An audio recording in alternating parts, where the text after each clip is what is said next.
Alors, je vais demander aux prochaines présentatrices de se préparer, donc d'ouvrir leur caméra.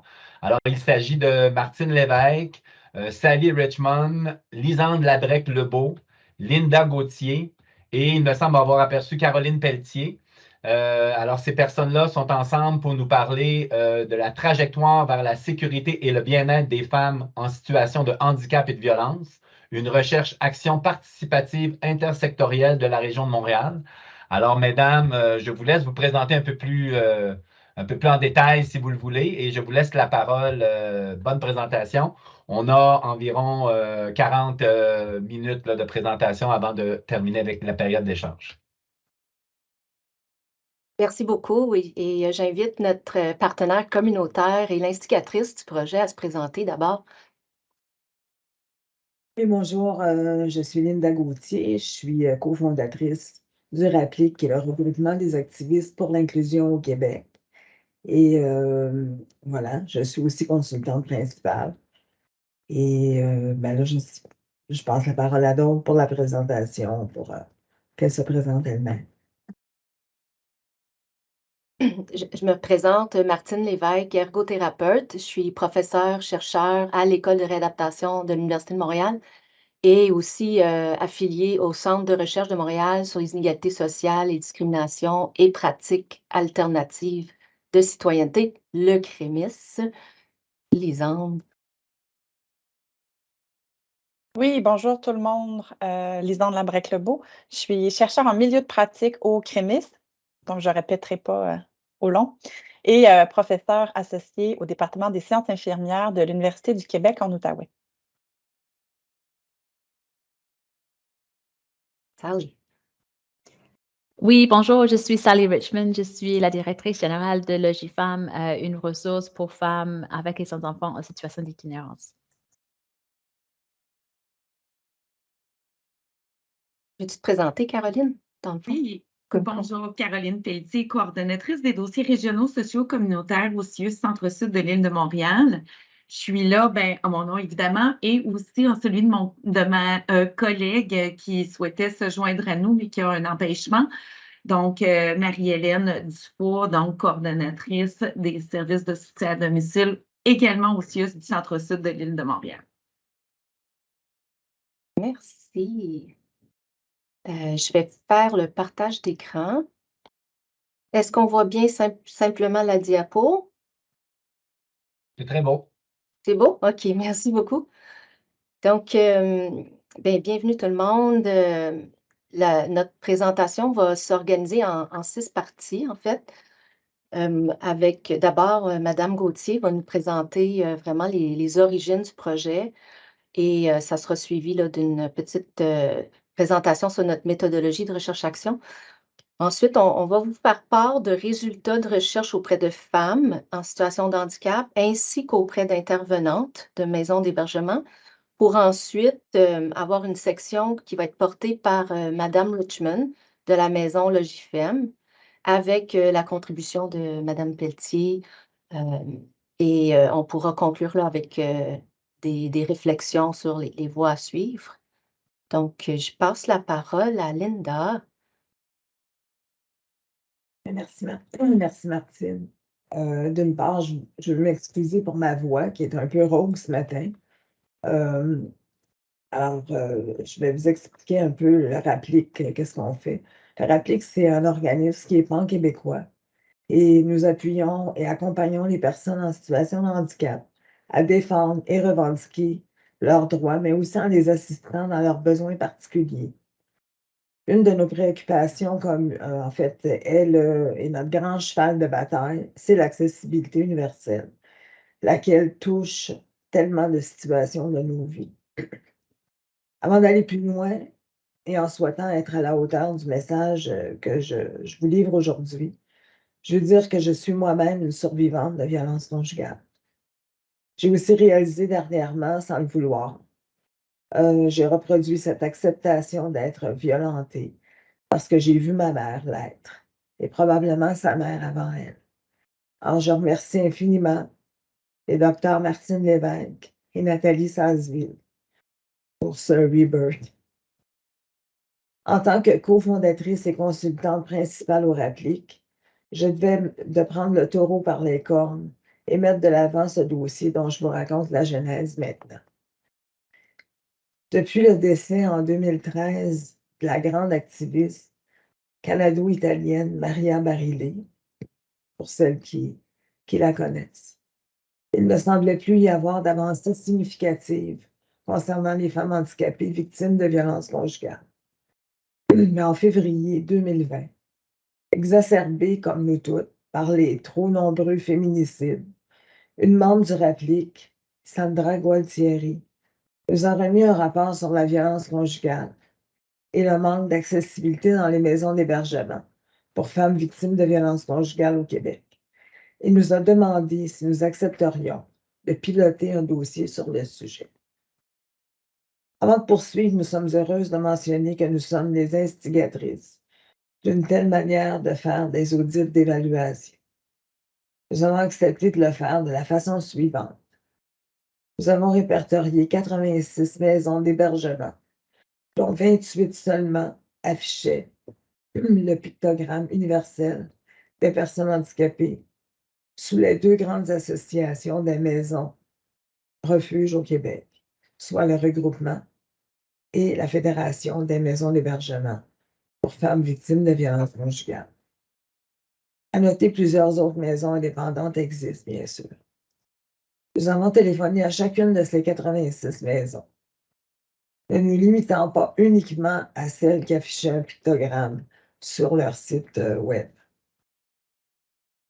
Et avons fait une première évaluation, à savoir l'accessibilité du bâtiment et différentes pièces, et avons colligé ces données sous forme de tableaux, et permettant de voir lesquels offraient un potentiel d'hébergement pour les femmes handicapées, notamment celles se déplaçant en fauteuil roulant motorisé. Ce premier sondage nous a permis de constater que malgré toute la bonne volonté que les gestionnaires de ces maisons avaient, si elles ne sont pas toutes elles-mêmes en situation de handicap ou non pas dans leur entourage, quelqu'un l'étant, leur compréhension de l'accessibilité universelle est très différente d'une personne handicapée. Pardon, excusez-moi, je vais prendre une petite gorgée. Nous avons demandé aux directrices ou coordonnatrices de ces maisons si nous pouvions les contacter dans un avenir rapproché pour effectuer une visite sur place ou sinon en virtuel, afin d'élaborer un état des lieux de l'accessibilité, adaptabilité des maisons refuges pour femmes victimes de violences conjugales au Québec. Il était clair pour nous que cette visite conseil serait faite par une femme elle-même en situation de handicap, de surcroît en fauteuil motorisé. Parce qu'en ce qui a trait à l'espace ou les différentes composantes à être utilisées, c'est le modèle représentant la situation d'accessibilité et d'adaptabilité la plus élaborée, qui représente en fait le plus d'enjeux. Nous avions un enjeu de taille à surmonter, et c'était d'amener ces responsables des maisons d'hébergement à effectuer leurs éventuelles rénovations, des mises en accessibilité, avec la perspective, là, je veux mettre l'accent sur ce que je vais dire, d'aller au-delà des prescriptions du Code de construction du Québec, lequel est très minimaliste et ne reconnaît même pas les usagères de fauteuils motorisés dans ses normes, même celles d'accessibilité. Alors, c'est-à-dire que le Code de construction du Québec discrimine les personnes en situation de handicap et qui utilisent notamment un fauteuil motorisé. Bien que le RAPLIC ne soit pas québécois, nous avons aussi fait appel à la Ville de Montréal, particulièrement l'élu alors responsable de l'accessibilité universelle et de la violence conjugale, afin qu'elle nous aide à constituer un comité consultatif formé de plusieurs actrices et acteurs essentiels au bon déroulement et à l'avancée de ce projet de partenariat. C'est ainsi que Mme Nathalie Goulet nous a mis en contact avec les coordonnatrices responsables du dossier en violence conjugale du CIUS de l'Ouest de l'île de Montréal. D'autres partenaires se sont joints à notre groupe, dont Mme Richemont de la maison Logifem qui est avec nous ici ce matin. Alors, en gros, c'est ça. Et je veux, évidemment, par ce que je viens de dire, de souligner l'importance capitale de l'accessibilité universelle au Québec. On n'a pas de loi qui encadre l'accessibilité universelle. Mais à quel point c'est important, notamment dans le cas qui nous occupe, pour sortir les femmes en situation de handicap victimes de violences conjugales de leur enfer. Merci de m'avoir écouté.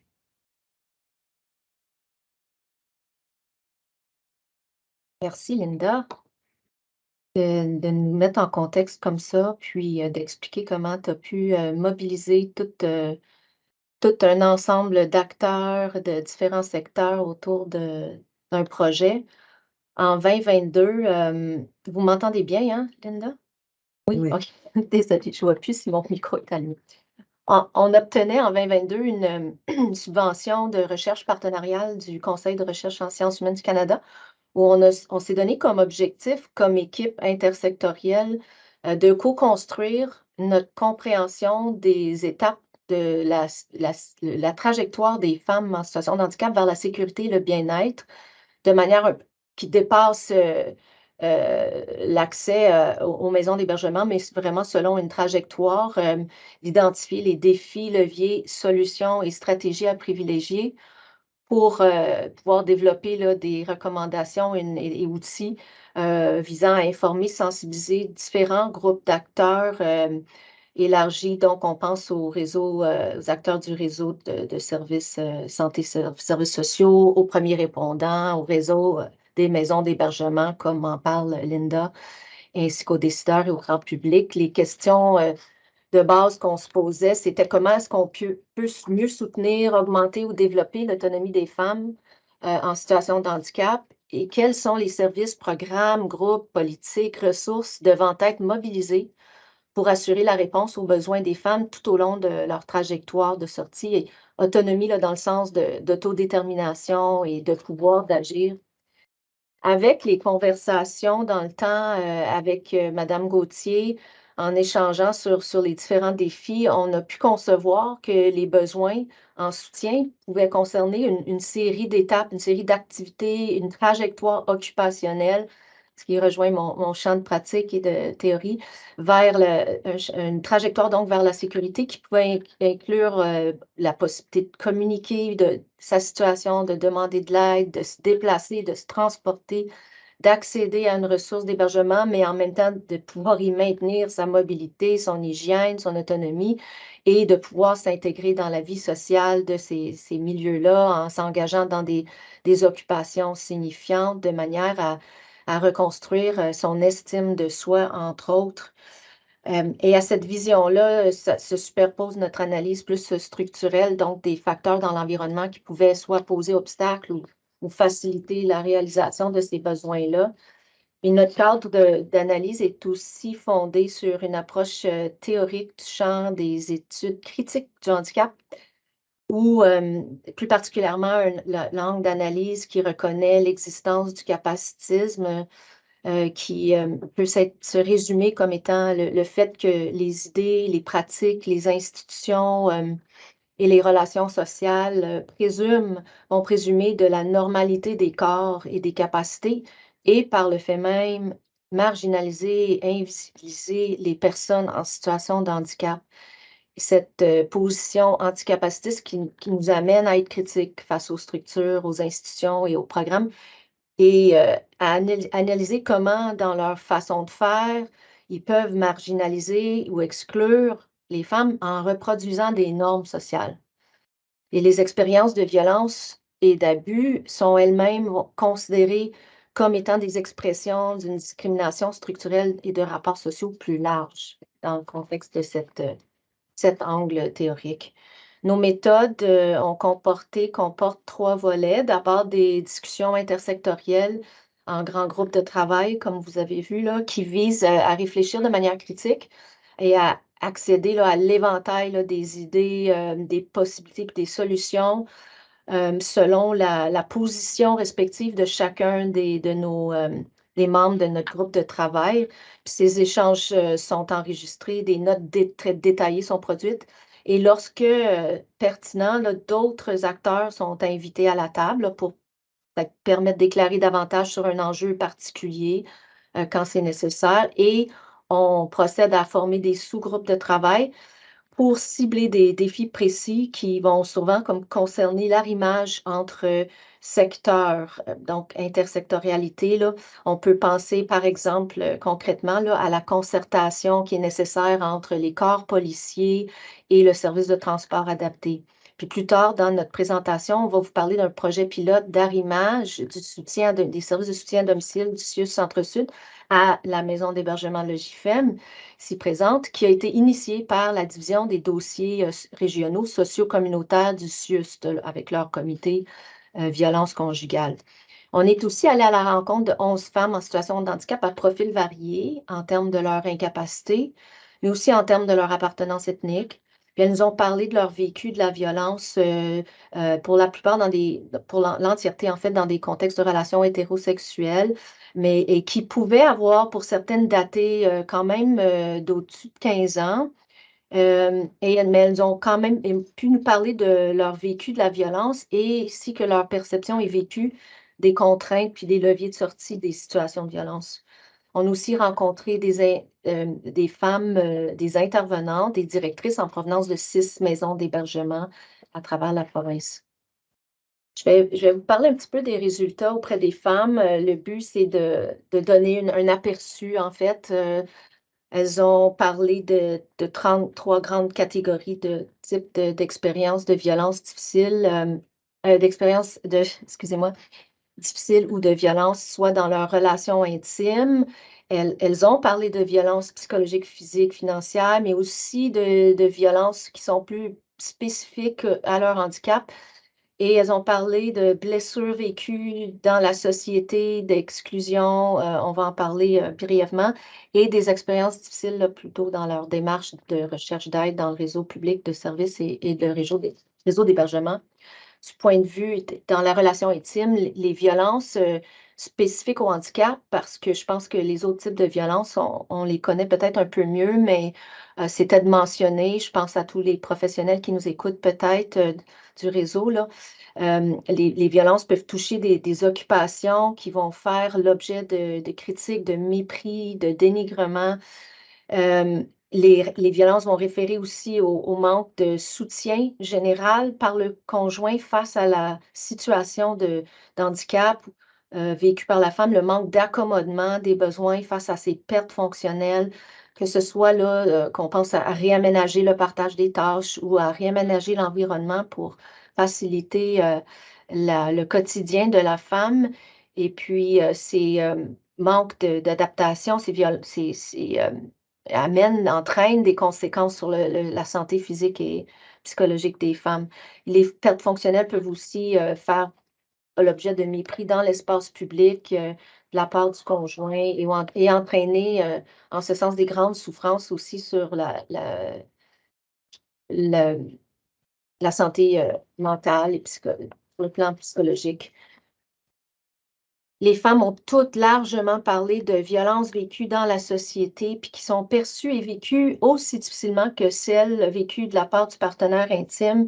Elles se sentent vraiment impuissantes devant l'énorme tâche de trouver un logement accessible et abordable. Ça rejoint ce que Mme Godin disait tout à l'heure, de trouver un emploi, d'être financièrement indépendante. Puis les difficultés à ces niveaux reflètent à la fois des inégalités de genre sur le marché du travail et aussi des barrières vécues pour poursuivre des études postsecondaires.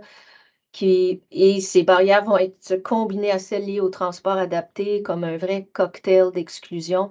Le défi des prestations limitées sont également soulignés. Et puis, et là encore, ça rejoint ce que présentait Mme Godin, il y a des barrières vraiment reliées aux attitudes dans l'entourage proche de la femme, des attitudes méprisantes des amis, la tendance à victimiser le conjoint et pour plusieurs participantes à reprocher à la femme ses limites, à réaliser des tâches genrées. cuisiner, faire la lessive. Ces violences ont un impact significatif sur l'estime de soi et par conséquent sur les chances de mettre des limites à la violence. Les femmes perçoivent que leurs partenaires sont conscients et profitent de lacunes systémiques qui facilitent la perpétuation des violences. Elles ont aussi souligné l'importance de promouvoir des changements structurels et c'est leur motivation première à participer à l'étude. Elles rapportent aussi beaucoup d'isolement et ont souligné l'importance de s'associer, excusez-moi, à d'autres femmes et à des groupes de soutien comme voie de sortie là, du silence qui entoure la violence conjugale. Donc, concernant plus spécifiquement les services et ce qu'on veut creuser un petit peu plus aujourd'hui par rapport aux services du réseau, les femmes ont pu témoigner d'un manque d'écoute, parfois face à leur contexte culturel, dans le cas des femmes immigrantes. Une crainte de se faire enlever son enfant a été nommée par plusieurs femmes et de vivre une atteinte à leur rôle de mère. Elles pouvaient aussi craindre de perdre des services d'aide à domicile et ces craintes pouvaient faire en sorte que la femme demeure dans une situation de violence. Les expériences difficiles vécues par rapport au service des maisons d'hébergement ont pris la forme de contraintes d'accès. On en a parlé aussi, c'est ce dont Linda parlait beaucoup, les contraintes d'accès à des pièces, aux activités qui s'y déroulent, des craintes de se blesser en se déplaçant, d'inaccessibilité complète, comme Mme Gauthier parlait, et donc de non-recours à l'hébergement pour la femme utilisatrice de fauteuils roulants. D'autres femmes ont parlé du manque d'adaptation de l'environnement à leurs limitations sensorielles. Des femmes ont rapporté quelques situations plus extrêmes d'exclusion complète et de discrimination dans un cas fondé sur le recours à un chien d'assistance de la femme, dont la présence du chien d'assistance. Et l'impact de ces exclusions-là était vraiment troublante, marquante. Les femmes ont partagé le fait que ça leur avait fait vivre des pensées suicidaires. Et on a aussi des témoignages positifs. On a une participante qui a rapporté un séjour très positif et déterminant pour elle, pour sa trajectoire de sortie de violence, qui était vraiment marquée par le souci des intervenantes pour sa participation à l'ensemble des activités, à la vie sociale de la maison et des adaptations qui avaient été faites en ce sens. Face aux premiers répondants, des témoignages ont aussi porté sur le manque d'adaptation des procédures, aux limitations sensorielles des femmes et la perception d'un capacitisme qui imprègne les procédures et les programmes. Elles ont plusieurs exprimé leur perception d'une grande lenteur des progrès dans le temps face à l'ensemble de tous ces enjeux plus systémiques. Je vous laisse avec une citation d'Élise qui dit que ce que je me disais, que c'est la violence à différents niveaux, hein, que ça soit physique, psychologique, verbale, financière. Je trouve que ça a différents niveaux. Puis pour une personne handicapée, l'intimidation, la discrimination, des commentaires que les gens nous lancent, puis que je vois, moi, je trouve, en tout cas, dépendamment de la personne, comment on est capable de le recevoir, des fois, ça touche, disons, le bas blesse, mettons. C'est ce qui en était pour ce qu'on voulait vous partager concernant les témoignages des femmes. Je passe la parole à Lisandre. Oui, merci Martine. Vous m'entendez? Oui. Donc, je vais vous présenter rapidement un peu donc, des analyses sur les entrevues qu'on a menées avec des informatrices clés du milieu de l'hébergement, donc tant avec certaines directrices puis certaines intervenantes. Il y a une sous-question qui a un peu peut-être mené, qui mène la courte analyse que je vous présente, c'est la question, entre autres, de l'articulation entre la représentation de l'autonomie chez les actrices avec les différentes missions institutionnelles en place. Donc, que ce soit la mission des maisons d'hébergement, la mission des CIUS, des services policiers, par exemple, etc. Et donc, quand on étudie les représentations des acteurs, des actrices et leur articulation à ces missions institutionnelles-là, on se rend compte que c'est instable, que c'est dynamique, mais ça nous permet aussi de voir quel est le cadre et la justification à l'action de tous ces groupes et de ces individus-là en présence. Donc, 4 thèmes. Premièrement, ce qu'on remarque vraiment dans les entretiens avec les informatrices clés, c'est une définition très large, très intéressante de la situation de handicap. On sent chez les informatrices qu'il y a cette volonté d'élargir les limites de ce qu'on désigne comme étant le handicap. Donc, ça peut inclure pour elles des handicaps temporaires, ponctuels, comme des limitations importantes. Par exemple, on va nommer l'analphabétisme ou l'obésité comme des conditions qui peuvent finir par être handicapantes dans certains contextes, même si on n'a pas l'habitude d'y accoler la catégorie de handicap habituellement. Donc, il y a vraiment cette volonté de comprendre le handicap dans le contexte plus large de l'adaptation aux personnes qu'on veut accueillir. Comme il a été nommé par la première intervenante aussi, Julie, il y a les conséquences de la violence sur les femmes et sur les enfants qui est courante, puis qui peut aussi être une forme de handicap. Donc, on nomme les blessures, la douleur chronique, les traumatismes crâniens. Et donc, on voit que l'articulation entre le handicap et la violence, c'est la cause et la conséquence s'inversent aussi parfois. Les informatrices vont aussi nous dire que comme enjeu d'adaptation, il y a la question que ce n'est pas seulement la femme qui peut être en situation de handicap, ça peut être aussi un ou plusieurs de ses enfants pour les maisons qui hébergent des femmes avec leurs enfants. Donc, on va souvent nous nommer, entre autres, la situation des enfants avec un trouble du spectre de l'autisme. On évoque aussi la présence parfois d'enfants qui n'ont pas de handicap officiel, mais des sensibilités importantes. Par exemple, il y a une informatrice qui nous dit est-ce qu'un enfant avec des multi-allergies alimentaires, c'est un handicap? Donc, il y a vraiment cette volonté, comme vous voyez, d'élargir cette situation-là pour montrer que la question de l'adaptation, elle est plus large et elle comprend des situations diverses. Les enfants sont aussi souvent en réaction, en traumatisme, peuvent se sauver, briser des choses, présenter par exemple un retard de développement, souvent provoqué par la situation. On va même jusqu'à évoquer parfois des enfants adultes avec une déficience intellectuelle qui habitent encore avec leur mère. Mais qu'est-ce qu'on fait si cet enfant est un homme? Un homme adulte avec une déficience intellectuelle dans des milieux où on cherche à être non mixte pour toutes sortes de raisons de sécurité physique et affective. Et donc, ça complique également la question de quand on veut offrir un répit aux mères, par exemple, quand l'enfant a un trouble du spectre de l'autisme, ça devient plus compliqué, évidemment, de trouver un service de répit spécialisé pour aider la mère. Donc, premier thème, de manière un peu en vrac, comme je vous nomme, il y a vraiment cette volonté très intéressante et dynamique d'élargir la définition du handicap. Deuxièmement, un autre grand thème qui sort des entretiens, c'est le thème de l'autonomie, qui constitue quand même un grand filtre à l'entrée dans plusieurs maisons d'hébergement. Parce que, évidemment, ce critère-là d'autonomie s'articule avec les moyens et les moyens d'agir qu'elles ont en place et aussi leur mission. Donc, souvent, on va se définir comme un milieu de vie, comme maison d'hébergement, avec une vie en groupe à laquelle on toutes participent.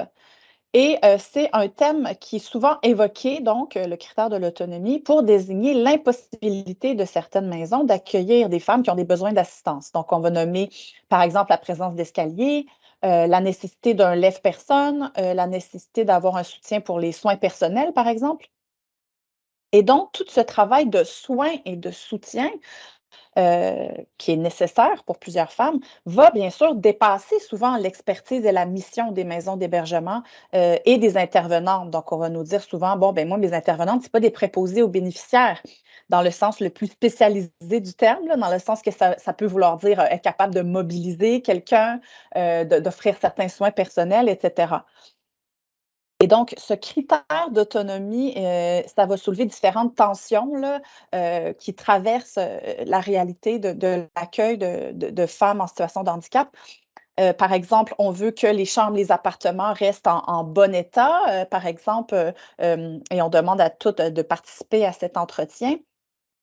Mais en même temps, pour quelqu'un qui, par exemple, ne serait pas capable de prendre soin de son espace, de sa chambre. On veut aussi essayer de ne pas être intrusif et d'envoyer, par exemple, quelqu'un faire le ménage dans les chambres, limiter le va-et-vient de personnes de l'extérieur, par exemple, des gens qui seraient engagés pour l'entretien, parce qu'il y a une volonté de préserver la confidentialité des personnes hébergées. Donc ça, c'est une tension qui ressort.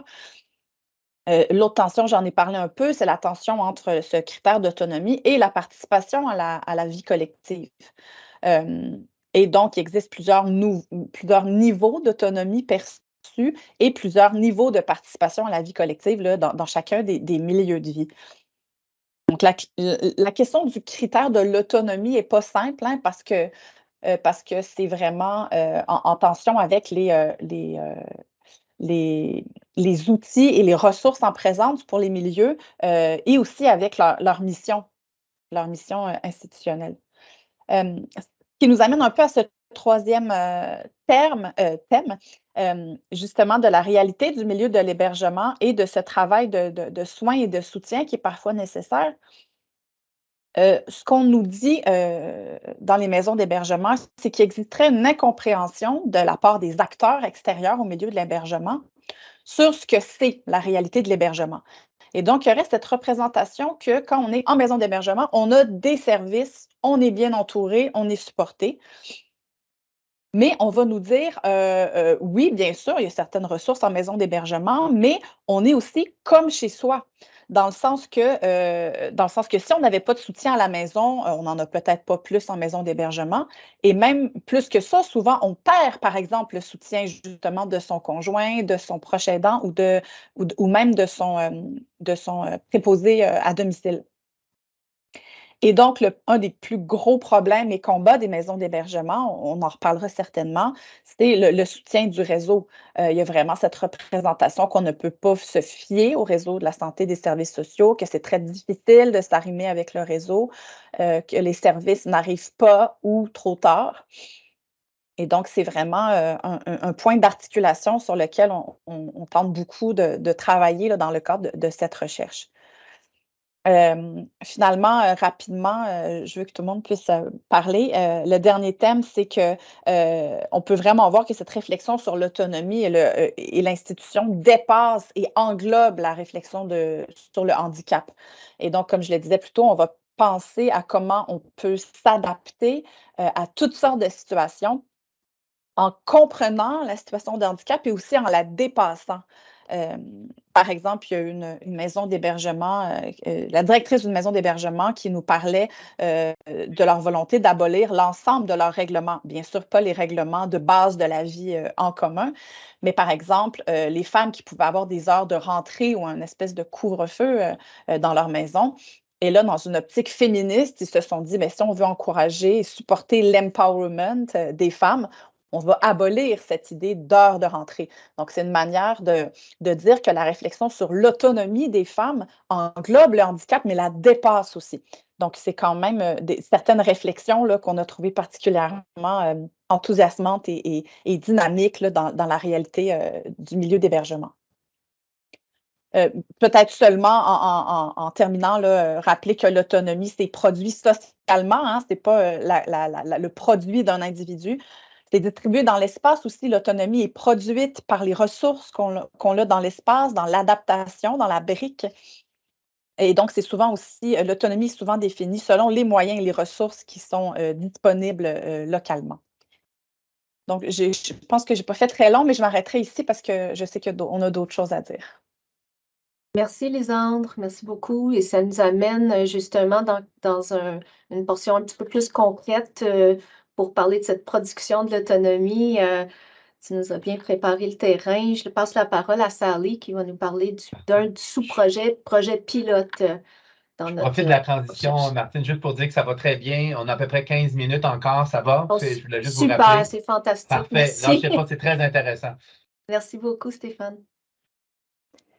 Moi, je vais vous parler des démarches qu'on a entreprises à Logifam pour essayer de rendre notre maison d'hébergement plus accessible. Logifam, c'est une ressource pour femmes avec et sans enfants en situation d'itinérance ou à risque de l'être. On est à Montréal Nous sommes une ressource multiproblématique, donc les femmes se retrouvent en situation d'itinérance pour diverses raisons, y compris la violence conjugale, d'autres sortes de violences, des problèmes de santé mentale, la pauvreté, problématiques en lien avec l'immigration. Donc, on a vraiment plusieurs profils de femmes. Nous avons 2 maisons d'hébergement en première étape, 13 appartements de transition et on offre aussi un suivi post-hébergement. Par rapport à nos démarches pour les adaptations pour l'accessibilité, en fait, on a reçu des fonds en lien avec la mesure 16 du plan d'action gouvernemental en matière de violence conjugale.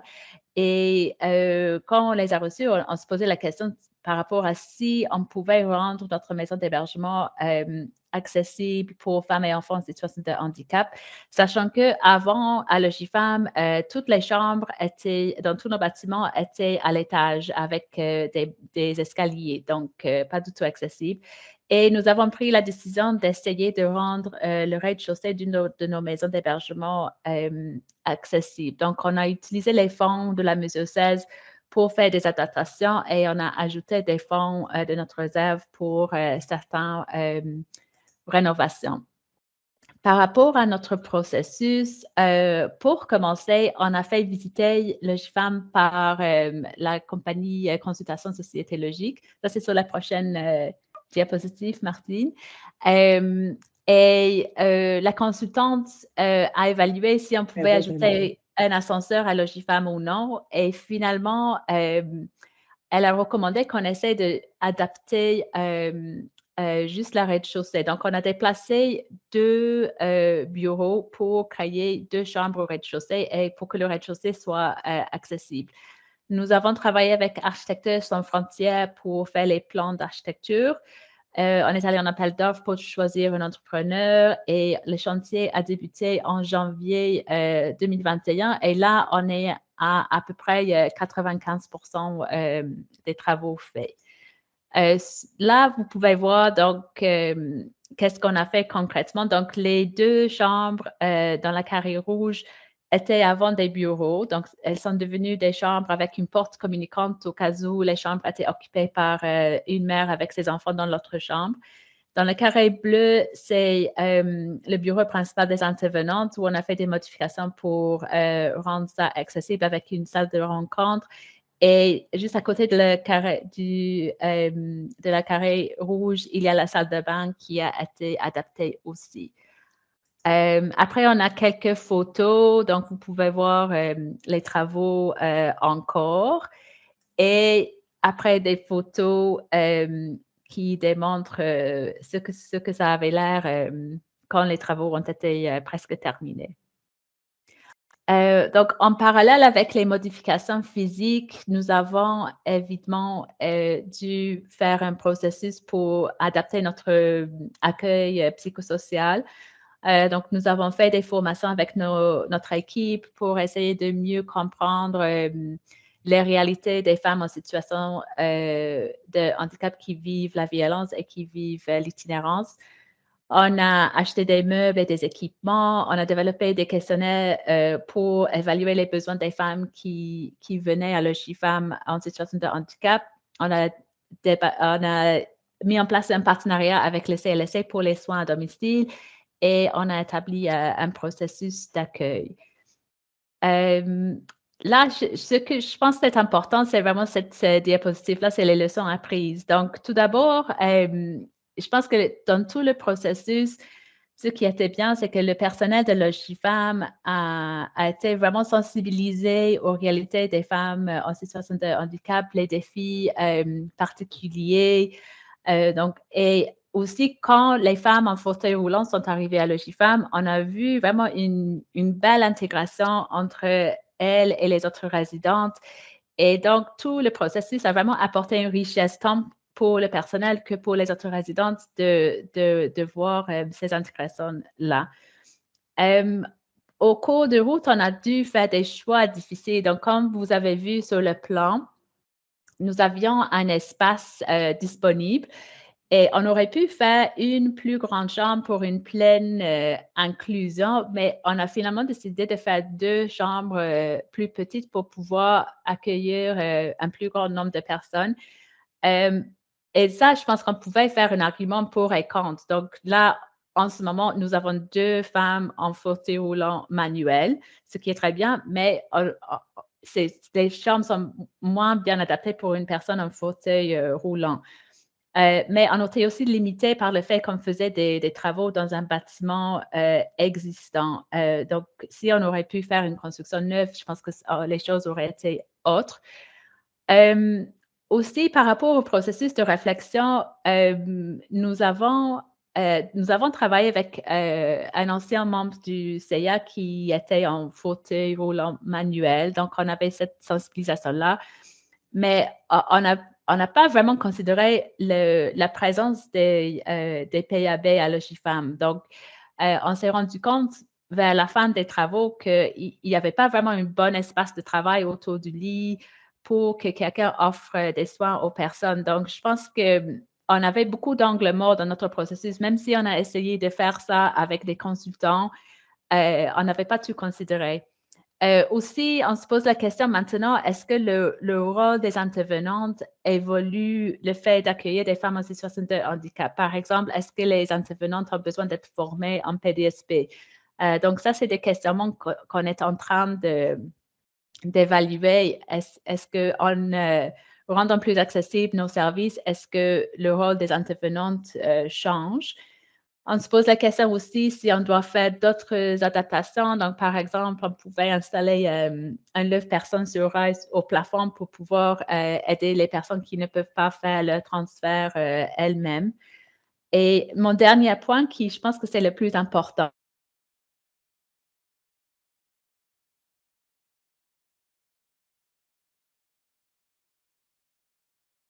Bonjour, est-ce que c'est moi ou il y a un petit glitch? Il y a un glitch, ça a figé. C'est comme dramatique parce que c'est le point le plus important. Le point, oui. On va le savoir au prochain épisode. Non! Peut-être qu'elle est en train de se rebrancher. Tout à fait. Donc, je vous laisse un peu gérer cette situation. On peut peut-être poursuivre et on va lui redonner la parole dès qu'elle se rebranche. Est-ce que là, vous m'entendez ou non? Oui, allez-y, okay. Le point le plus important. OK, le point le plus important, c'est que on avait beaucoup de volonté et nous avons essayé de faire les consultations adéquates, mais quand même, on a fait des erreurs et on a fait des apprentissages. Donc, je pense que je pense qu'on souhaite qu'un plus grand nombre de maisons d'hébergement soient accessibles. Donc, il faut pouvoir offrir l'accompagnement nécessaire pour prendre les bonnes décisions. Et aussi, au niveau du financement, l'argent qu'on a reçu du ministère de la Santé pour les adaptations, il y avait une pression de la dépenser rapidement.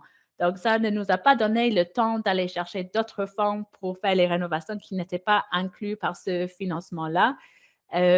Donc, je pense qu'il faut aussi penser aux mécanismes de financement qui permettent le temps de développer le projet dans le temps que ça prend et qui sont complets, qui couvrent tous les besoins.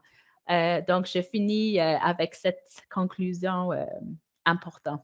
Merci. Et est-ce que Caroline va faire l'autre partie ou je continue? Parce que je vois que Marie-Hélène n'est pas là. Marie-Hélène est arrivée, je pense. Je suis là. Je suis là. OK, c'est parfait. Alors, bonjour tout le monde. J'imagine que tout le monde s'est présenté. Je vais faire rapidement. Je suis Marie-Hélène Dufour. Je suis la coordonnatrice au soutien à domicile et ressources intermédiaires du côté de Sud-Ouest Verdun à Montréal. Alors, on a été interpellés au courant de ce beau projet-là. Je vous dirais qu'on était très enthousiastes de faire partie de tout ce processus-là. Ça fait partie de notre mission, mais on est content de pouvoir offrir nos services à un plus grand nombre de clientèle.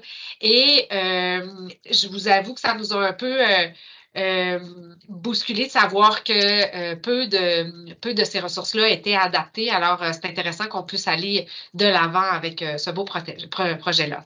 Alors, là, je m'excuse, je ne vais pas lire exactement la diapo, mais ce qui est important pour nous, c'est vraiment d'établir un lien de collaboration, de pouvoir se connaître. C'est dans ces moments-là qu'on peut vraiment faciliter un peu la mise en place des services. Oui, on a un panier de services au niveau du soutien à domicile qui est intéressant, qui peut apporter beaucoup à la personne qui est en besoin, mais sachez qu'on s'adapte aux besoins, au milieu. C'est vrai, Sally dit, on aurait pu faire différemment, on a eu des angles morts. Oui, il y a toujours moyen de s'améliorer, mais sachez que le soutien à domicile travaille dans tout type de domicile qui existe. Alors, on adapte nos services et nos équipements selon les besoins.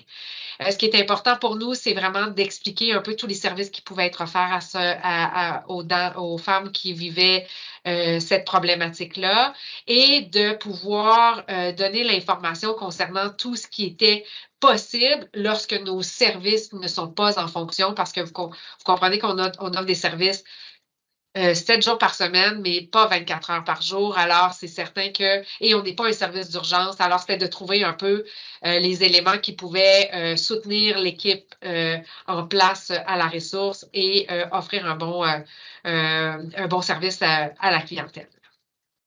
Naturellement, la confidentialité demeure un élément important dans ce genre de partenariat-là.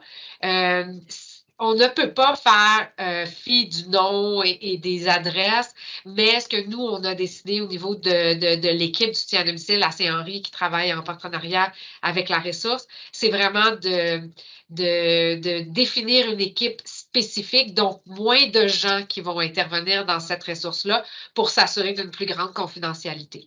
Il peut y avoir toutes sortes de façons de faire, mais comme on ne pouvait pas faire de changement au niveau des documents officiels, bien pour nous, c'était important de travailler avec une équipe dédiée pour s'assurer que les gens comprennent bien la problématique et l'importance de la confidentialité.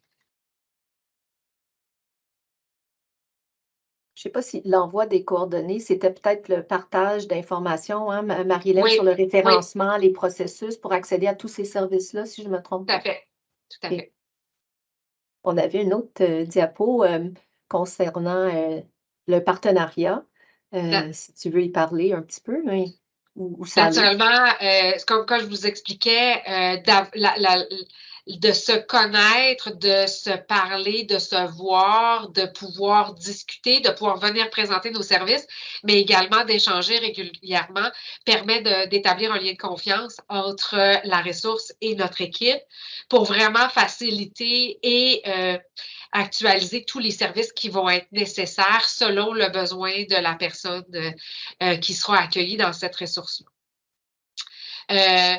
La capacité de Logifem, c'est sûr qu'elle est limitée, mais nous, on s'est dit rapidement que même s'il y a un processus de demande, parce que naturellement, on reçoit des demandes un peu de partout, là, le processus est en place, mais c'est important que on puisse établir toujours une communication rapide pour faciliter la mise en place des services lorsque la personne, elle arrive normalement en situation urgente. Alors, vraiment, tout l'avantage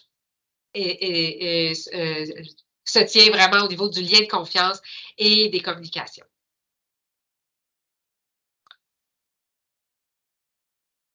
On se demandait, Marie-Hélène, par rapport à l'ensemble des maisons, si tu voulais rajouter certains commentaires en termes de ce que ça signifie là, pour élargir la portée de l'action, dans le fond, la multiplication de ce type de rapprochement que vous avez vécu que vous vivez avec le Logifem. Ce qui a été très intéressant dans tout ce processus-là et qui se poursuit, c'est qu'on a fait partie du projet, ce qui nous a sensibilisés aussi aux besoins de cette clientèle-là. Notre mission au soutien à domicile, c'est vraiment de pouvoir s'adapter et de répondre aux besoins de l'ensemble de la clientèle et qui habite sur notre territoire. Et je vous dirais qu'on était moins impliqués avant ce beau projet-là.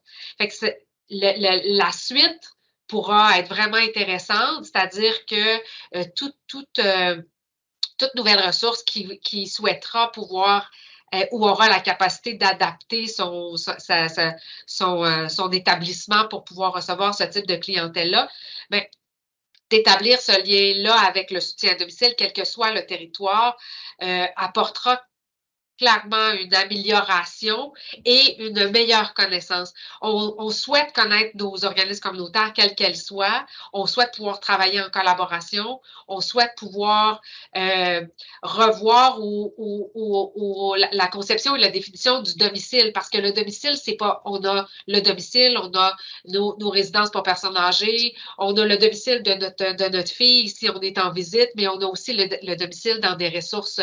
Alors, c'est pour nous, c'est important que cette conception et cette définition-là, elle soit élargie parce que ça fait partie de notre mission également.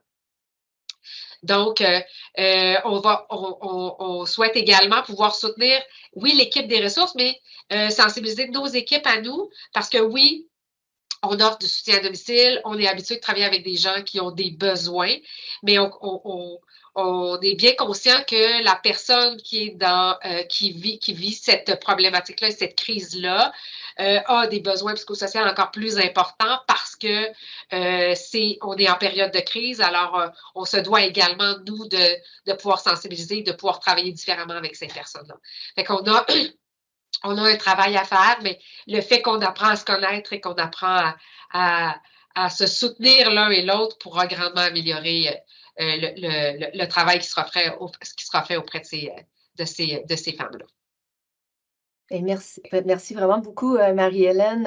On espère que les maisons d'hébergement vous entendent puis que sauront là, par après elles et sauront qu'il y a des ressources pour elles. Donc, on vous a parlé d'un cas de projet pilote qui est une belle avancée puis qui est toujours en voie d'être expérimenté, pour lequel les solutions d'accès ne sont pas parfaites, mais qui marquent quand même un progrès. Puis pour aller, j'arrive à la conclusion, Stéphane, là, mais pour aller plus loin puis tenir compte des besoins des femmes, si on pense spécifiquement à l'accès à l'hébergement d'urgence pour femmes qui inclut évidemment ces services-là, mais il va falloir aussi que le plan, je tombe dans la critique, là, mais le plan d'action ministériel en violence conjugale puisse préciser des cibles, par exemple en termes du nombre de places entièrement accessibles aux femmes qui présentent la contrainte la plus importante sur le plan architectural dont a parlé Mme Gauthier d'entrée de jeu.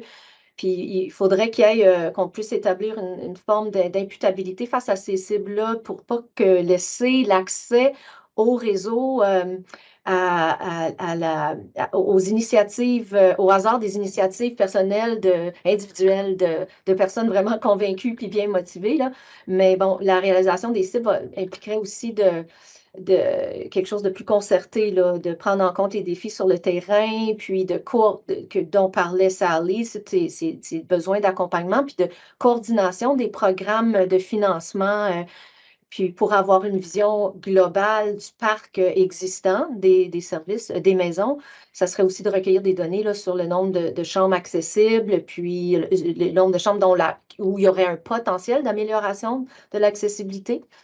Puis étant donné là, les limites dans la législation actuelle dont parlait Mme Gauthier, puis dans les lacunes dans les normes de la construction concernant l'accessibilité, c'est essentiel là, que ces avancées se fassent en concertation là, avec le milieu du handicap et les organismes qui défendent les intérêts des personnes handicapées, qui sont les mieux positionnés là, pour connaître et avancer, défendre, revendiquer les concepts qui doivent s'appliquer, comme l'accessibilité universelle. Puis pour aller encore plus large, là, si on parle de ce qui peut concerner l'ensemble du réseau, là, ben, ça va être de mieux, en plus de mieux rentrer en relation avec les maisons d'hébergement, là, mais pour ce qui est des services à domicile, là, c'est plus largement de bien comprendre la spécificité des violences et des besoins des femmes selon divers profils, avec que ce soit limitation physique, sensorielle, intellectuelle ou liée à un trouble de santé mentale, pour que des actions et interventions concrètes soient les plus ciblées possibles. Puis on espère là, que nos projets à venir là, avec nos partenaires et nos collègues chercheurs, qu'on puisse aller dans ce sens-là pour générer là, des connaissances vraiment très spécifiques, puis nourrir, développer de la formation là, visant différents groupes d'acteurs de manière, par exemple, à renforcer le dépistage en première ligne ou dans les différents programmes qui rencontrent les femmes en situation de handicap, puis à bien tenir compte là, de leurs besoins en soutien et en référencement aussi vers les groupes de soutien par les pairs. C'est pas toutes les femmes qui vont aller en hébergement, évidemment, non plus, là. On peut pas tout aborder. Là, aujourd'hui, il y aurait vraiment énormément de choses à dire sur tous les déterminants plus sociétaux là, de la problématique, le filet social, l'inclusion dans toutes les sphères de la participation sociale. Mais on espère vous avoir un petit peu donné, donner un aperçu enfin de ce qu'on a tenté d'avancer, de ce qu'on travaille, puis de là où on s'en va. J'ai des remerciements à faire et je les laisse à la diapo quelques secondes, là, mais on a vraiment eu beaucoup de partenaires, de collaboratrices, collaborateurs. Et il y a d'autres sous-projets en cours, donc de développer une capsule de sensibilisation au corps policier pour les besoins de communication de la femme sourde, des choses comme ça. Alors, on aura l'occasion de les faire connaître par d'autres événements de transfert de connaissances. Je vous remercie beaucoup pour votre attention, tout le monde. Je vais arrêter le partage, je pense. Ben oui, vous pouvez remettre la diapositive précédente, comme vous voulez, là, si vous voulez qu'on relise un peu les gens que vous voulez remercier.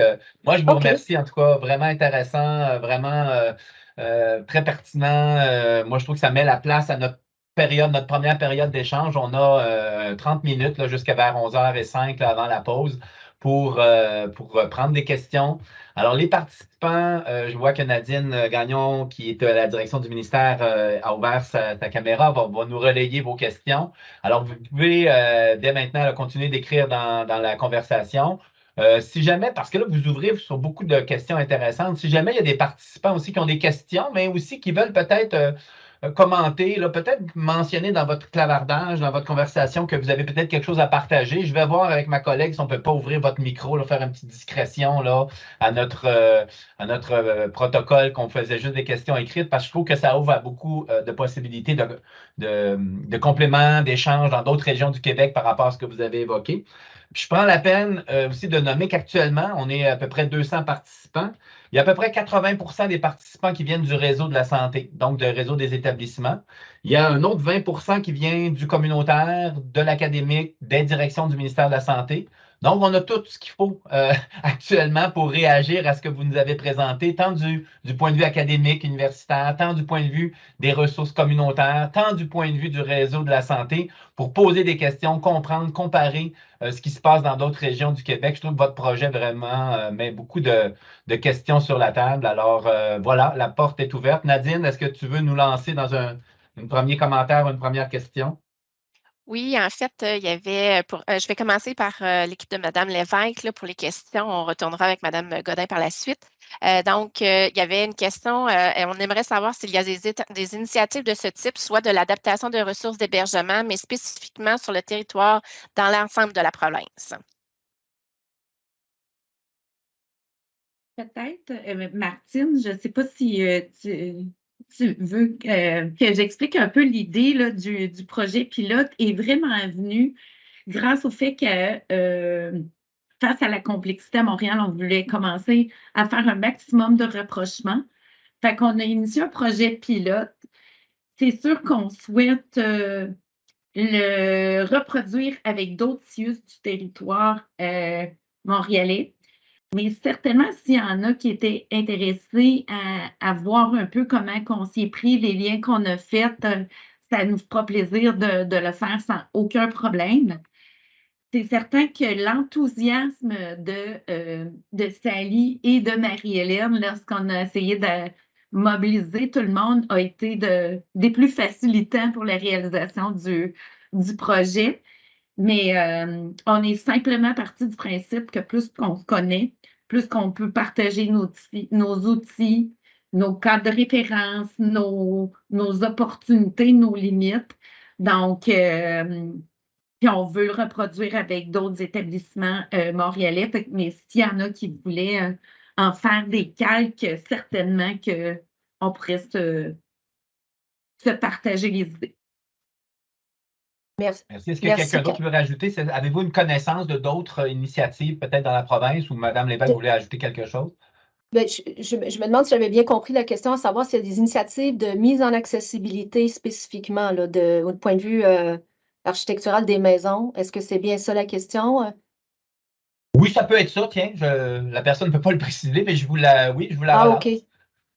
En termes d'initiative globale, englobant toute la province, il n'y a pas à ma connaissance, là, de programmation là, concertée, organisée. Il y a eu des mesures dans les dernières années de budget attribués à des maisons voulant entamer là, des procédures d'améliorer l'accessibilité, de faire adapter la salle de bain, mettre la douche en seuil. Par contre, ces mesures-là n'imposaient pas là, une mise en accessibilité sur le plan architectural. L'amélioration de l'adaptation pouvait se faire selon la discrétion de la maison. Il pouvait concerner l'intervention sur le plan de la sécurité culturelle, des choses comme ça. Donc, il y a un mouvement, il y a des argents, seulement ce n'est pas de manière entièrement concertée et pas spécifique à l'accès architectural. Je ne sais pas si Linda veut rajouter quelque chose, elle qui a beaucoup travaillé avec son organisme justement à évaluer, à rapporter, répertorier, puis à faire des recommandations. Est-ce que j'ai oublié quelque chose? Ben, en fait, pas vraiment, non. Je pense que tu as fait pas mal de tour. Sauf que moi, je voudrais souligner particulièrement une des maisons qu'on a visitées virtuellement. Parce que c'était à cause de la proximité. C'est une maison à Rimouski, je tiens absolument à le dire, qui a la débrouille, en fait, pour la nommer, qui a vraiment fait une accessibilité, mais quelque chose de vraiment, vraiment là, accru. Là, elle est allée au-delà des normes prescrites par le code. On parle d'axes de gération dans la salle de bain qui est allée pas doublé, mais quand même bonifié énormément. Douche sans seuil, il y en a 2 ou 3, je pense, dans la maison. En tout cas, des composantes qui font en sorte que l'hébergement des femmes qui représentent, je dirais, une limitation plus contraignante, comme une femme en fauteuil roulant qui n'est pas autonome, qui a besoin d'un lève-personne pour un transfert, ben c'est là. Et elle a même invité temporairement, évidemment, les femmes qui ne pouvaient pas trouver un hébergement, ne serait-ce qu'à Montréal, parce que c'était en transit pour rendre leur maison accessible ou quoi que ce soit, elle les a invitées à se rendre à Rimouski et c'est eux qui paieraient le transport. Ce n'est pas une annonce à large, mais on s'en est parlé, puis elle a dit que temporairement, elle serait là pour dépanner. Elle a vraiment à cœur que les femmes soient parce que c'est un phénomène qui dure depuis trop longtemps. Et puis, voilà. Merci beaucoup. Puis c'est bien, donc, probablement des initiatives locales un peu partout en province, mais rien de concerté pour le moment, là, pour d'autres exemples là, comme tels. Merci beaucoup d'avoir réagi, commenté. Nadine, veux-tu nous lancer, compléter par rapport à ce sujet-là ou d'autres? J'avais une autre question qui était plus dédiée en fait à l'équipe STAD. Est-ce que la sensibilisation aux enjeux de violence conjugale a eu aussi comme effet d'être plus en mesure de dépister des situations de violence conjugale chez les femmes qui reçoivent des soins à domicile et puis les référer vers les bonnes ressources? En fait, ma collègue a discuté, fait qu'elle aurait mieux répondu que moi, puis j'étais sur le bord de devoir me déconnecter. Moi aussi, je m'en excuse d'ailleurs. Rapidement, l'intérêt qu'a suscité l'idée du projet pilote a fait en sorte que, effectivement, je pense que ça a amené des questionnements puis une sensibilité au sein des équipes. Fait que je parlerais davantage d'une sensibilité qu'autre chose. Je ne m'avancerai pas à dire que ça a permis du dépistage de situation ou quoi que ce soit, tellement que de raffiner la sensibilité aux différentes réalités que les femmes peuvent vivre. Donc, je pense que je parlerai beaucoup plus de ce volet-là pour ce que j'ai capté là aussi là, des messages de Marie-Hélène.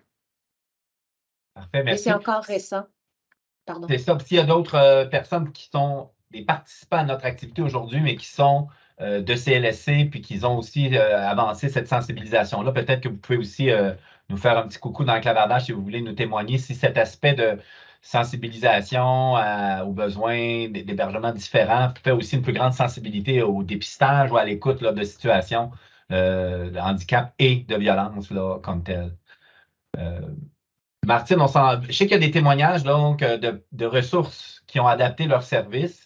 On peut peut-être là, en tout cas, vérifier si jamais là, vous voulez Mme Mara Audet là, et Mme Patricia Lizotte. Je ne sais pas si vous aimeriez qu'on ouvre votre micro puis qu'on vous laisse un peu témoigner de votre adaptation là, dans vos régions. Ça vaudrait-tu la peine qu'on en a-tu le temps, Nadine, avant de retourner à d'autres questions peut-être? J'aurais 2 questions là, qui étaient adressées à Mme Godin. Donc, à toi de voir si. On peut peut-être rester un petit moment là-dessus. On a encore un peu de temps. Je ne sais pas comment faire. Là. Je sais techniquement, ma collègue Sonia Garand, là, je ne veux pas vous prendre de recours, là, Mme Audet, mais j'essaie. Puis si ça ne vous tente pas, vous nous le dites. Ce n'était pas prévu. J'ai autorisé le micro de Mme Audet. Et l'autre personne, c'est? Patricia Lizotte. Donc, Mme Audet, si vous voulez nous parler, vous pourriez là, cliquer sur votre microphone puis nous témoigner de ce qui se passe du côté de Laval. Oh, peut-être que ça marche pas. Est-ce que vous m'entendez? Oui! Oui, bonjour tout le monde. Oui, j'ai mis dans le chat, nous avons mis sur pied il y a maintenant près d'1 an et demi, donc un protocole de transport en accessibilité du transport adapté afin que les femmes handicapées victimes de violences conjugales puissent se rendre en maison d'hébergement. Donc, c'est en partenariat avec la Société de transport de Laval et les 3 maisons d'hébergement lavalloises.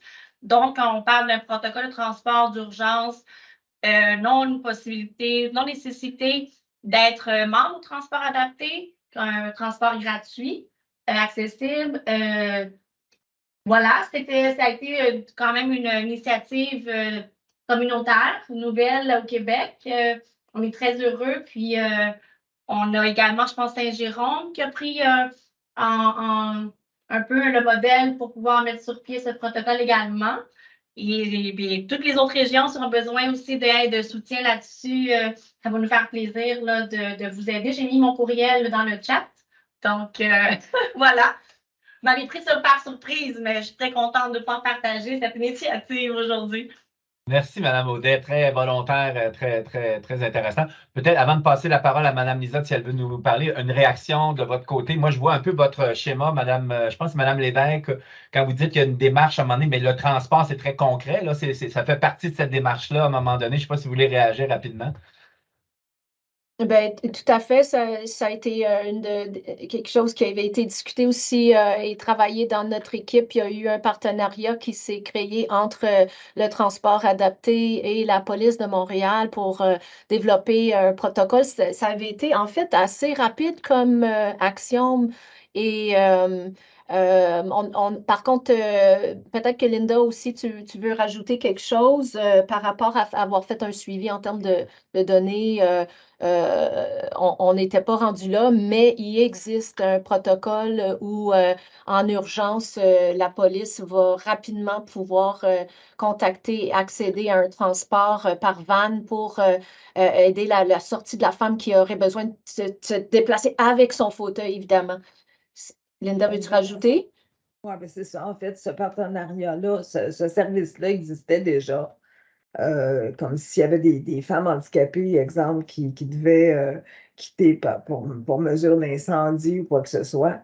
Et ça s'est arrimé avec ce projet-là, justement, la police de Montréal. Mais c'est bien sûr, il faut que la police soit contactée. Ce n'est pas un service que si une femme contacterait SOS Violence conjugale, il faudrait qu'il y ait un lien de fait avec le SPVM afin que déclencher le processus, là, comme Martine disait.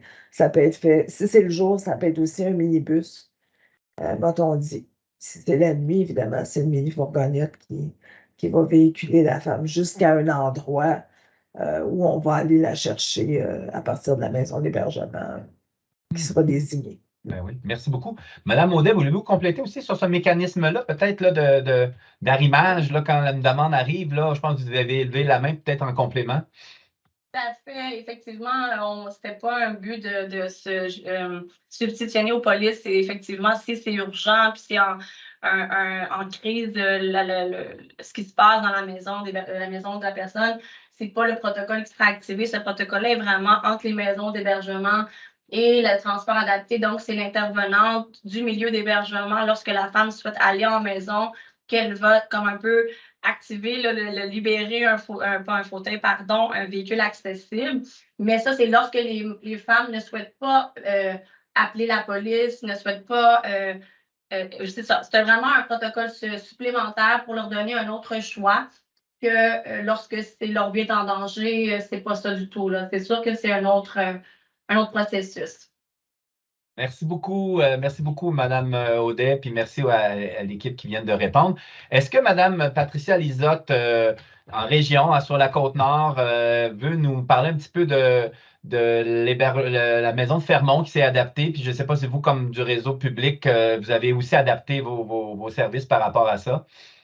Oui, en fait, Fermont étant une ville complètement isolée, il y a peu de ressources qui sont disponibles pour la population. Donc, ils ont créé une ressource multi-clientèle. Ce qui fait que si on a des personnes à mobilité réduite, si on a la maison, elle est complètement adaptée, bien adaptée, grande chambre, lit d'hôpitaux. Puis il y a des infirmières auxiliaires sur place, des intervenantes psychosociales également. Donc, ils sont équipés pour recevoir toute clientèle confondue, ce qui fait qu'une femme victime de violence conjugale à mobilité réduite serait facilement bien accueillie dans cette maison-là. Donc, le fait qu'on soit éloigné permet ce genre de service-là plus adapté là, à tout le monde. Merci beaucoup. Puis moi, en tout cas, je ne sais pas si vous voulez réagir, mais c'est vrai que les régions versus Montréal, la densité des problématiques, ça amène des solutions différentes. Et je ne sais pas si, je ne sais pas si vous voulez réagir, l'équipe de recherche, avant de passer à une prochaine question sur ce sujet-là. Donc, l'idée de ressources peut-être plus polyvalentes versus spécialisées, là, quand le volume de problématiques est différent. Je ne sais pas si ça crée des idées de votre côté, si vous voulez réagir. Vous n'êtes pas obligé. Merci. Je me garde une certaine gêne de parler de la situation plus en région que je connais moins pour avoir situé notre travail de recherche-action à Montréal, là, pour ce qui est des solutions. Donc, il y a des particularités régionales, c'est certain, là, où absolument. les locales doivent s'adapter. Puis l'expérience de Fermont est un bon exemple comme tel. Merci beaucoup, Mme Lisotte, d'avoir pris la parole. Je retourne à Nadine. On a encore un peu de temps si on veut relancer peut-être sur une autre piste. On basculerait pour les questions. Oui, en fait, on basculerait pour les questions de Mme Godin, là, qui a passé juste un petit peu avant. Dans le fond, on avait deux questions. La première, est-ce qu'un lien a été fait entre le manque de ressources d'hébergement adaptées pour les femmes victimes de violences conjugales et l'itinérance?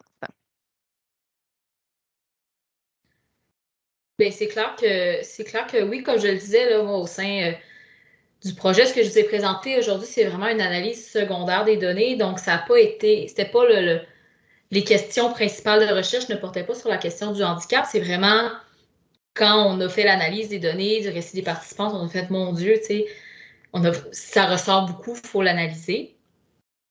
Donc, c'est sûr que la question des maisons d'hébergement, de l'accessibilité des maisons, puis dans le projet, on le voyait, c'était pas qu'au niveau de la situation de handicap. Si on parlait, par exemple, si on parle de femmes autochtones, de femmes allochtones, de femmes qui ne parlent pas français ni anglais. Il y a toutes sortes de contextes qui faisaient en sorte que certaines femmes avaient moins accès aux maisons d'hébergement. Puis nous, le projet, en fait, le recrutement s'est fait au sein des maisons. Fait que ça, c'est clair qu'il y a cet angle mort-là aussi, que les femmes qu'on a rencontrées, c'est des femmes qui avaient accès aux services.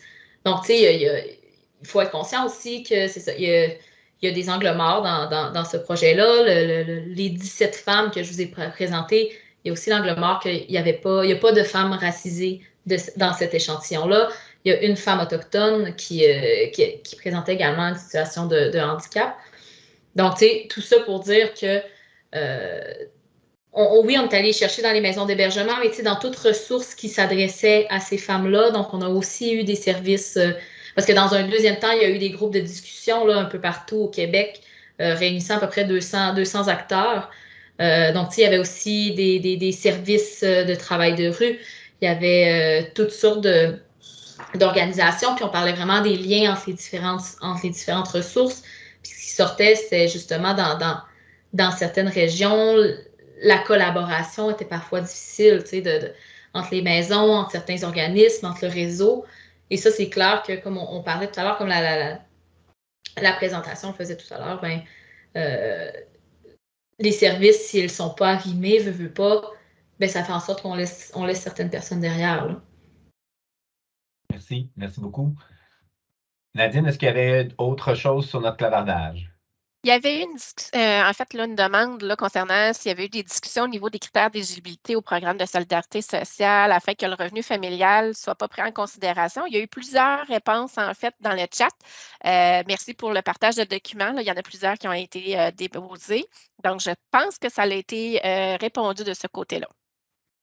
Parfait. Puis, vous avez terminé, Mme Lévesque, votre présentation avec un appel aussi sur le plan d'action ministériel, s'il y a des cibles. Alors, s'il y a des gens du ministère actuellement qui ont le goût de réagir à ça, vous êtes les bienvenus. Je ne veux pas vous mettre non plus sur la sellette, mais c'est une occasion aussi des fois d'échanger sur ce sujet-là.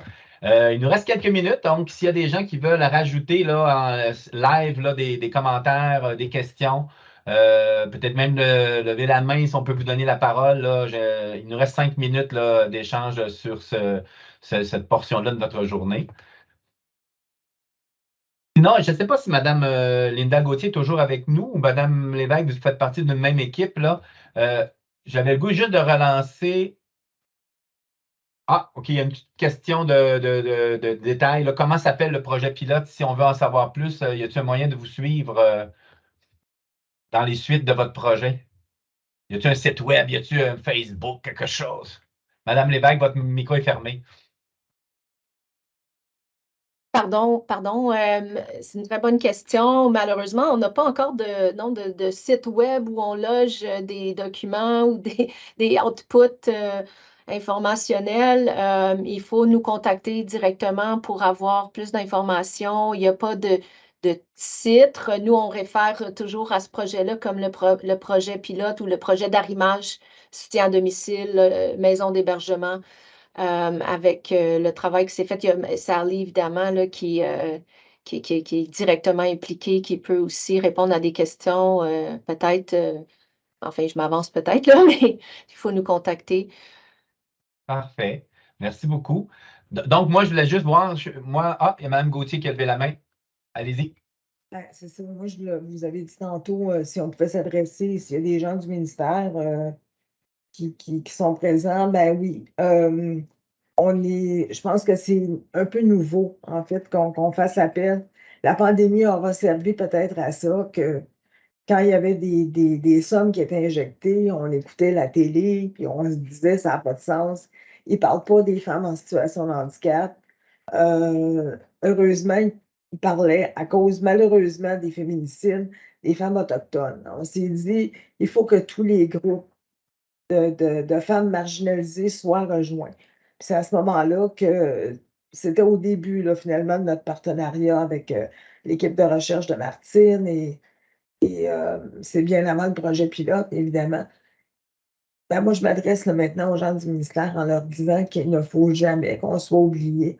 Autant dans les pubs pour faire connaître à la société en général que on est plus de 2 fois plus victimes de violences conjugales que des femmes qui n'ont pas de limitation. Puis en fait, si je peux m'exprimer ici, une claque sur la gueule, qu'on soit une femme sans limitation ou avec limitation, ça fait bien mal. Sauf que si je regarde ça du point de vue d'une femme aveugle, okay, elle ne voit pas venir la claque. Alors, Merci, Mme Gauthier, de merci beaucoup. votre prise de. Vous nous faites prendre conscience de bien des choses. Merci beaucoup.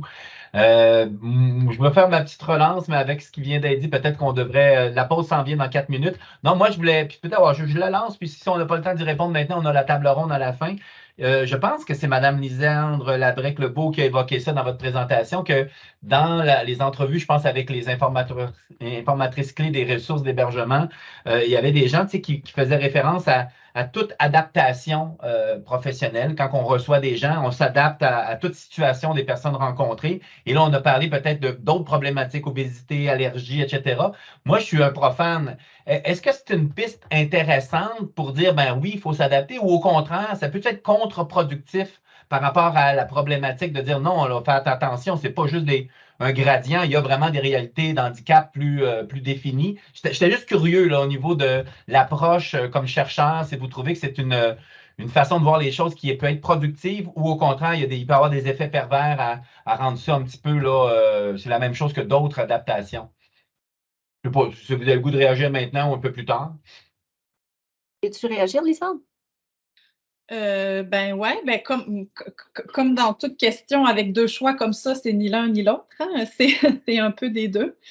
Donc, quand on travaille sur le handicap, il y a toujours une tension entre la volonté de vraiment garder la spécificité de la situation de handicap et une volonté de l'élargir pour comprendre une grande diversité de situations.